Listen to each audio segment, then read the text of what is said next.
Hello and welcome back to my channel. Hey, if you're new here. I feel like this is something different that I'm going to be talking about, but I'm going to be talking about books. So if you can hear Huck's crying, Chris is downstairs with him. I got a Kindle for Christmas 2 years ago and I've come back into basically reading. Always enjoyed reading, but I just hadn't done it for a while, hadn't picked up a book. And breastfeeding, I basically wanted to stop sitting on my phone and I wanted to start reading and doing something. So I suggested to Chris to just get me a Kindle for Christmas, and honestly it's been such a life changer. And instead of just like sitting like in bed or whatever, like on my phone, I now read to the kids, and yeah, I'm living my best life. Last year I'll count how many books I actually read. 8 books. I read 8 books last year, which was pretty good because it was my first year reading. This year I'm already on to my 1, 2, 3, 4, 5. I'm already on to my 6th book, so I feel like that's a good start to the year. And I thought today we could just go through them and review the books that I read. I read every single night and it's just such a big part of my life that I thought it'd be nice to talk about on my YouTube, just because, yeah, I don't know, it's fascinating to know what stories I've read and how I feel about them and everything like that. So I'm going to start off with the first book that I finished this year. The first book that I finished this year was Matthew Perry.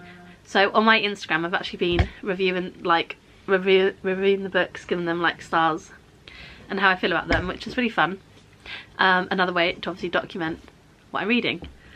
Starting off with Matthew Perry, I wanted to read this book for such a long time, well, literally since it came out, and I just always put it off because I've never not wanted to read, but I've always just like, oh, like I'll read that somewhere and then I'll just scroll on my phone or on TikTok or whatever, and I don't actually end up reading the books that I want to read.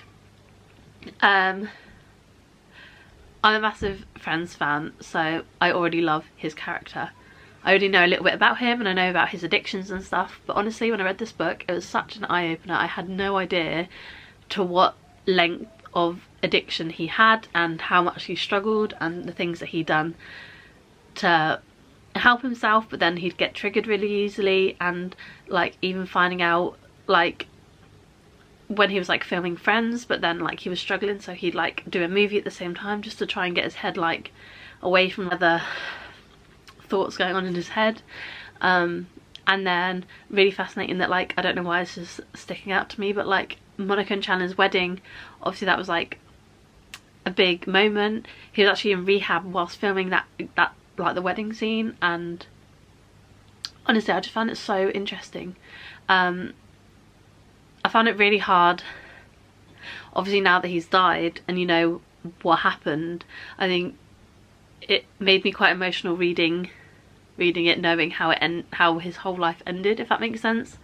I gave that book a 5-star rating, and my review was a really good book, sad to read. I know he struggled with addictions, but wow, had no idea. The second book that I read this year is It Ends With Us by Colleen Hoover. Also gave this a 5-star rating, and I'll read to you my description and then I'll talk about it. So I said, this book made me cry. I finished this in 5 days, so addictive. This book was different to what I expected. I actually have no words. I imagined that to be so difficult. I was relieved on her decision, but may have been hard for her. I actually thought the pregnancy storyline would have gone a different way. Awful for her to find out at the hospital. Don't know what to say without spoiling it. If you haven't read it, definitely worth reading. That was my first Colleen Hoover book, and now I want to read It Starts With Us. 2 things about me is I'm new to reading and I don't know what books or genre of book I want to go into, just because I'm just open to everything at the minute. I find myself, I've been reading a lot of the Freida McFadden books and, well, now Colleen Hoover, and I feel like I quite like a thriller. I like something with a bit of a twist in it, that's going to make me go like, whoa. So yes, I'm also, the second thing about me is I'm really naive, brought up in a small village, and not really experienced a lot of things. I don't want to say I've had a sheltered life, but I feel like everything has just moved. I don't know what to say without saying too much. So in terms of abuse, not being open to that, I feel like for this story, she got pregnant. I'm very maternal. Since having 2 babies, I'm very, very maternal. It makes me cry. Just the thought of a baby being in danger or being hurt, or like the mum being in that state and just fragile, I'm gonna say, to have to deal with that. Obviously I have no idea on how really she must be feeling, but the book helps you imagine it, and awful. I have no words. I read the book and it was an eye-opener. I don't know, really good book. I don't know what to say about it. It was a really good book, and I don't want to spoil it for people that haven't read these books, so I'm just going to say her decision at the end was the right decision. I don't think you're in any fit state to make a big decision like that 15 minutes after giving birth. I don't even think 15 days, 15 weeks, like 15 months. I don't know how much of a state you're really in to make a decision like that. However, in that sense, that environment, she definitely made the right choice. But I think from my upbringing, it's also hard because I'd like to see a family unit, which slowly learning that you don't need to be the original family unit to be a family unit, if you know what I'm saying. Immediately finished the book and wanted to watch the film. I feel like they ruined the film. Like the characters you weren't sort of connected with, there were parts missing out in the scenes. I feel like it didn't really add up. I feel like the book obviously has so much more in, but it all links, and I feel like in the movie it didn't, and it was really yeah, really not good.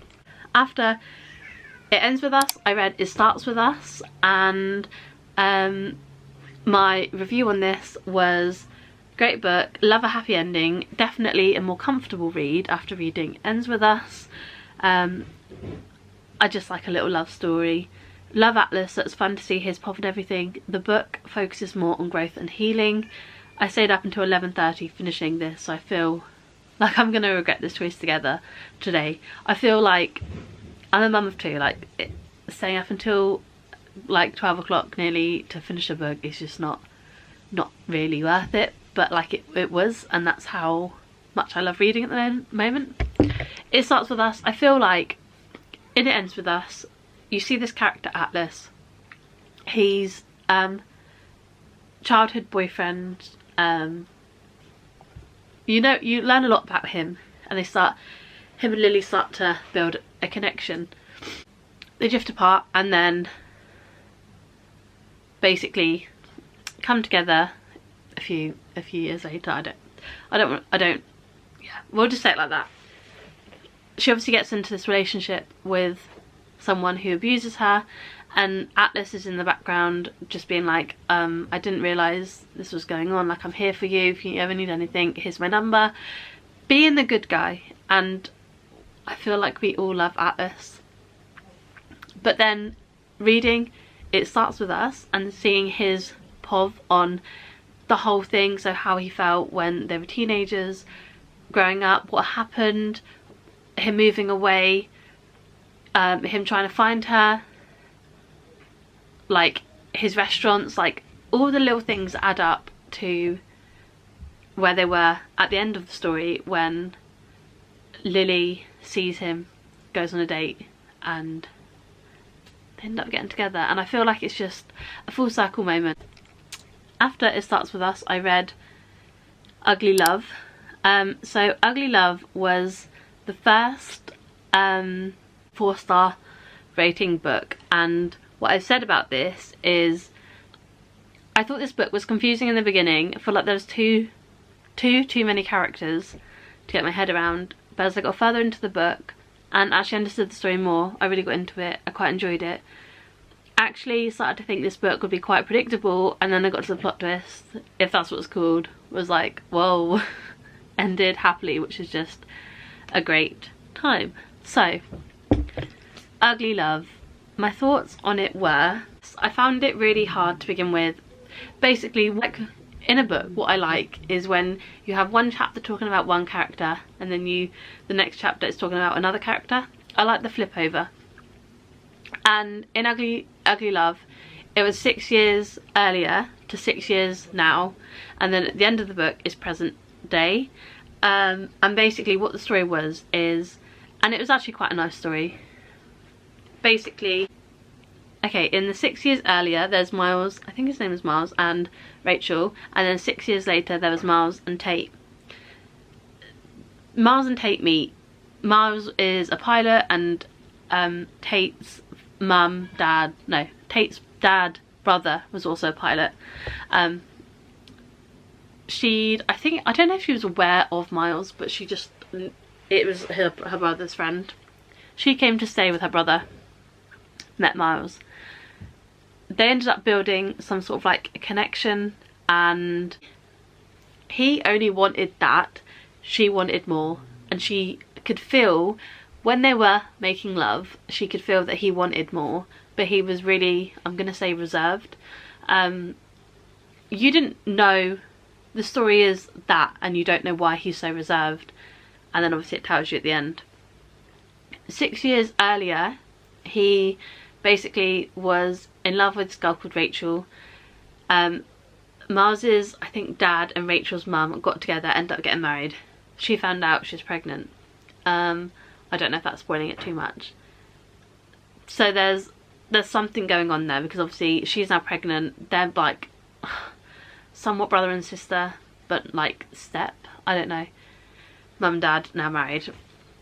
You basically find out what happens along the way, and the meaning behind Ugly Love is like, basically like 6 years earlier, like Rachel said after the whole pregnancy thing, she was like, I love you but I can't be with you, like it's ugly. I love you, but like this situation, I guess, is that's how I interpreted it. Like, she loves him but it's ugly, it's messy, and they can't be together. The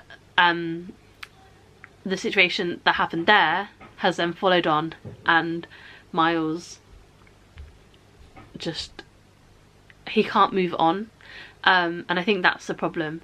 So he ends up going to see Rachel 6 years later because he needs to know that she's moved on, she's happy and she's fine, so then he can move on and be happy and fine, and it's a happy ending. But I feel like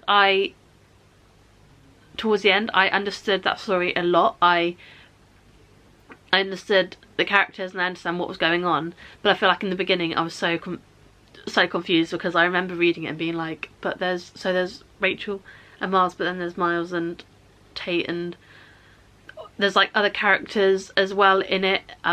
Cap is like the lift guy, I don't know, he just stays in the hallway, the lobby, I don't know what you want to call it. And yeah, I don't know, I felt like there was too many characters, but it was a nice story. It just confused me a little bit, which is why I rated it 4 stars, but still a good read.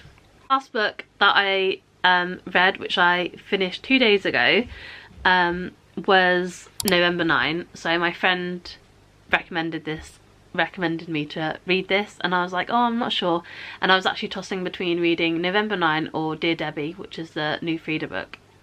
By the way, there's mixed reviews on Dear Debbie, and I don't know whether to or not, so if you read that, let me know in the comments, because I'm not sure whether to read it or not. I mean, I probably will read it at some point, but yeah. So my review on November 9, I rated it 5 stars. Actually, I think it was one of my favourite books that I read this year. And my review was, okay, wow, definitely my favourite book I've read this year. I spent the whole day reading this, needed to see how it ended. I honestly just finished this and I have no idea what to say, but if you haven't read it, you need to. I think I just didn't know what I was expecting from this book. I love the plot, I love the ending, the twist in the middle. Free Me, man, just a great book. Basically November 9 is there's this girl called Fallon, and she gets into an accident which I think she blames her dad for. It's a fire accident, and she scars the whole side of her left body. She was an actor before this, and she wants to carry on acting. She wants to go to Broadway and basically do all this great stuff, but now she's scarred, and I think she feels like she can't do that, so she's like, I'll do audiobooks and stuff. Her dad talks her down at this restaurant and is like basically saying, you're ugly, like you can't do Broadway anymore, and she doesn't have it, so she moves to New York. Whilst they're in this restaurant, there's a guy called Ben, he's a writer, and he comes up to their table. He introduces himself as Fallon's partner, but she doesn't have a partner. Fallon's dad was just talking down, and he came in to just interrupt and be like, oh no, I'm the boyfriend and you're being really rude. That kind of vibe, sticking up for her. And he was like, just go with it. They got together, and this was on November 9th. So November 9th was the day of the accident, which obviously was hurting Fallon. I don't want to give it away, but basically they get together and they start building a relationship, but they only see each other on the same day every year. And I think they do that just because the fire was such a bad time for Fallon that he wanted to give her something positive to look on for that day, because instead every year on that day she's just thinking about the fire, and he wanted her to move on from that. So they see each other. So she's in New York at this point, he's in LA, she's in New York, and they come and they meet, whether it's in LA in this restaurant or in New York in this restaurant, and they meet on the same day. They have no contact, they've blocked each other on social medias, they don't have each other's numbers, like they don't know anything about each other, but they just spend time on that one day together. And as you go on, you obviously find out more what happens, and there is a twist, and I was unhappy with the twist, but then it gets better. I don't know, I don't want to say too much and spoil it, but it was a really good book, and yeah, I think it's my favourite one of the year so far. I like the Colleen Hoover books. I think she's a really good writer, and I think her and Frida are like on par with like my favourite authors. I sort of like, at the moment I'm like choosing between the two of like who to read, not by author, but just like I'll be like, oh, I don't know what book to read next, and then it'll be one of the two. I wanted to share my thoughts on the books because, like I said, I'm really getting into reading, and I find it really interesting to, I think, from someone who didn't really read a lot, to now be open and be able to have a conversation about the books I'm reading. I think for me, I feel really proud of myself, because like 2 years ago I would have never really spoke about books. There'd be books I want to read, but I would never sit and read them, and now I enjoy having a conversation about the books that I'm reading. So I'm currently reading The Perfect Son by Frida, and I'm just getting into that, so I'm not really sure what's happening. But yeah, let me know if you did enjoy this. Let me know if you read Dear Debbie and whether it's worth reading or not, or if you have any other good suggestions on books that are like a thrillery kind of plot twist, I don't know, great books. Let me know. I'm intrigued to know who's interested and whether I come up on the right side of things, because yeah, I really enjoy reading, and I feel like it's a little part of my life now, which is so fun to say, because I never 2 years ago I never would have said that. But I think being a mum of 2 kids and trying to just find time for myself, I'll see you guys next week for another one. Bye!